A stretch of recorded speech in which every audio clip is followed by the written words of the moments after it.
Kalian pasti sudah sering dengar nama Abu Nawas kan? Sosok yang terkenal dengan kecerdikan dan humornya yang luar biasa. Cerita-ceritanya selalu berhasil membuat kita tertawa sekaligus berpikir. Tapi ada satu kisah Abu Nawas yang mungkin belum banyak orang tahu, yaitu kisah tentang wasiat terakhirnya sebelum beliau meninggal dunia. Sebuah wasiat yang saking anehnya sampai membuat seluruh negeri gempar. Jadi begini ceritanya. Ketika Abu Nawas merasa ajalnya sudah dekat, ia mengumpulkan seluruh anggota keluarganya. Di hadapan mereka, ia menyampaikan sebuah pesan terakhir yang sangat tidak biasa. Abu Nawas berpesan, "Nanti, kalau aku sudah tiada, tolong jangan kafani aku dengan kain yang baru dan bagus. Aku ingin kalian mencarikan kain kafan yang paling usang, paling kumal, paling jelek, bahkan yang sudah robek-robek sekalipun." Tentu saja, keluarganya kaget bukan main. Mereka langsung protes. "Apa maksud ayah? Mana mungkin kami melakukan itu? Ayah adalah orang yang sangat dihormati, seorang penyair besar, sahabat dekat Baginda Raja. Tidak pantas rasanya jika jenazah ayah dibungkus dengan kain kompeng-kemping seperti itu." "Apa kata orang nanti?" kata salah satu anaknya. Istrinya pun menimpali dengan air mata.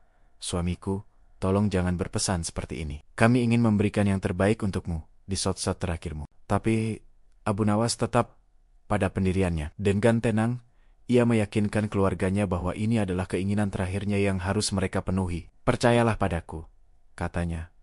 "Di balik wasiat ini, ada sebuah tujuan yang jauh lebih besar. Ini bukan untuk merendahkan diriku, tapi justru untuk menyelamatkan banyak orang." Keluarga yang melihat kesungguhan Abu Nawas, akhirnya dengan berat hati menyetujui wasiat aneh tersebut, meskipun mereka sama sekali tidak mengerti apa maksud di baliknya. Tak lama setelah itu, Abu Nawas pun menghembuskan napas terakhirnya. Sesuai wasiat keluarganya dengan sedih, mencari kain kafan yang paling buruk yang bisa mereka temukan. Mereka mendapatkan sehelai kain yang sudah sangat usang, penuh tambalan, dan warnanya pun sudah pudar. Dengan kain itulah, jenazah Abu Nawas dibungkus. Kabar meninggalnya Abu Nawas dengan cepat menyebar ke seluruh penjuru negeri, sampai ke telinga Baginda Raja Harun al-Rashid.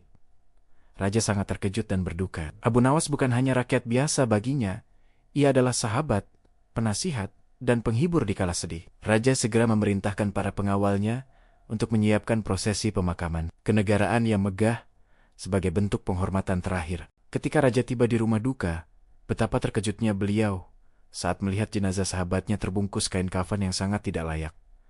Wajah Raja langsung memerah karena marah. Ia merasa ini adalah sebuah penghinaan besar. Siapa yang berani melakukan ini pada sahabatku? Siapa yang tega mengafani Abu Nawas dengan kain sekotor ini? Tangkap semua keluarganya, mereka harus dihukum karena tidak menghormati almarhum. Teriak Raja dengan murka. Para pengawal segera bergerak, namun istri Abu Nawas dengan berani maju ke hadapan Raja sambil bersimpuh. Ia menjelaskan bahwa ini semua adalah wasiat terakhir dari Abu Nawas sendiri. Keluarga hanya menjalankan amanah almarhum. Mendengar penjelasan itu, kemarahan Raja sedikit mereda, tapi berganti dengan kebingungan yang luar biasa. Wasiat, untuk apa Abu Nawas meminta hal seaneh ini? Apa tujuannya? Gumam Raja pada dirinya sendiri. Rasa penasaran mengalahkan amarahnya. Di tengah kebingungan itu, Raja teringat sesuatu. Selama ini, setiap kali ia merasa aneh dengan tindakan Abu Nawas, pasti ada sebuah pelajaran atau pesan tersembunyi di baliknya. Raja yakin, kali ini pun pasti sama. Ada sebuah kecerdikan luar biasa yang sedang dimainkan oleh Abu Nawas, bahkan setelah kematiannya. Raja pun memutuskan untuk tidak menghukum keluarga Abu Nawas dan mengikuti prosesi pemakaman sampai selesai. Sambil terus berpikir, mencoba memecahkan teka-teki terakhir dari sahabatnya itu. Keesokan harinya, setelah pemakaman selesai, Baginda Raja masih terus merenung di singgasananya. Ia tidak bisa berhenti memikirkan kain kafan usang itu. Apa pesannya? Apa yang ingin Abu Nawas sampaikan kepadaku? Pikirannya terus berputar. Ia memanggil beberapa menteri dan penasihat istana untuk dimintai pendapat. Tapi tak ada satupun yang bisa memberikan jawaban yang memuaskan. Semuanya sama bingungnya dengan Raja. Raja merasa sangat kehilangan. Bukan hanya kehilangan sahabat, tapi juga kehilangan sosok cerdik yang selalu bisa memberinya sudut pandang baru. Malam harinya, karena terus-menerus memikirkan hal ini, Raja sampai terbawa mimpi. Dalam mimpinya, ia bertemu dengan Abu Nawas. Di mimpi itu, Abu Nawas tersenyum seperti biasanya dan berkata, "Wahai Paduka Raja, sahabatku, janganlah engkau bersedih dan bingung. Lihatlah kain kafanku yang usang itu. Apakah kain itu lebih buruk dari pakaian para pejabatmu yang korup? Raja terbangun dari tidurnya dengan keringat dingin. Kata-kata Abu Nawas dalam mimpi itu terus terngiang-ngiang. Pakaian para pejabatku yang korup.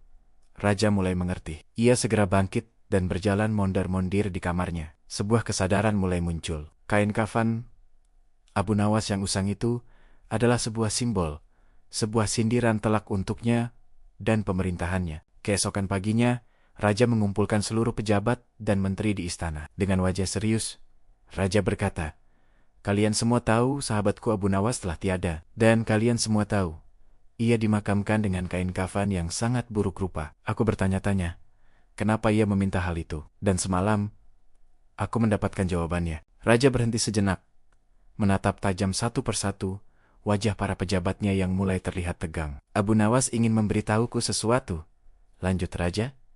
"Ia ingin menunjukkan padaku bahwa kain kafannya yang usang dan robek itu masih jauh lebih mulia dibandingkan dengan jubah-jubah mewah dan pakaian mahal yang kalian kenakan. Karena pakaian kalian itu didapatkan dari hasil memeras rakyat, dari hasil korupsi dan ketidakadilan." Suasana di aula istana menjadi sunyi senyap. Para pejabat yang merasa bersalah langsung pucat pasi. Mereka tidak menyangka lelucon terakhir Abu Nawas ini akan menjadi tamparan yang begitu keras bagi mereka. Mereka yang selama ini hidup mewah dari hasil mengambil hak rakyat, kini merasa telanjang di hadapan Raja. Raja melanjutkan pidatonya dengan suara yang bergetar menahan amarah. "Abu Nawas, bahkan dalam kematiannya, masih lebih peduli pada nasib rakyat jelata daripada kalian semua yang masih hidup. Ia rela dirinya terlihat hina di mata dunia, hanya untuk membuka mataku, untuk menyadarkanku bahwa ada kebusukan besar di dalam pemerintahanku sendiri. Sejak hari itu, Raka Harun al-Rashid melakukan reformasi besar-besaran. Ia membentuk tim investigasi khusus untuk memeriksa kekayaan para pejabatnya. Siapapun yang terbukti melakukan korupsi, hartanya akan disita dan dikembalikan kepada rakyat, dan pelakunya akan dihukum seberat-beratnya." Berkat wasiat kain kafan Abu Nawas, kerajaan menjadi bersih dari para pejabat korup. Keadilan kembali tegak, dan kesejahteraan rakyat meningkat pesat. Kisah ini menjadi bukti bahwa kecerdikan Abu Nawas tidak ada batasnya. Bahkan setelah meninggal dunia, ia masih bisa memberikan pelajaran yang sangat berharga dan membawa perubahan besar bagi negerinya. Wasiatnya yang aneh itu bukanlah sebuah kehinaan, melainkan sebuah pengorbanan mulia, sebuah strategi jenius untuk membongkar kezaliman dan menegakkan kebenaran, sebuah warisan abadi dari seorang legenda. Jadi, begitulah kisah tentang wasiat kain kafan Abu Nawas. Sungguh luar biasa, bukan? Sebuah cerita yang mengajarkan kita bahwa niat baik dan kecerdasan bisa mengubah dunia, bahkan dengan cara yang paling tidak terduga sekalipun. Semoga kita bisa mengambil hikmah dari kisah ini. Terima kasih sudah menyimak sampai akhir. Jangan lupa untuk subscribe channel ini agar tidak ketinggalan kisah-kisah inspiratif lainnya. Sampai jumpa di video selanjutnya.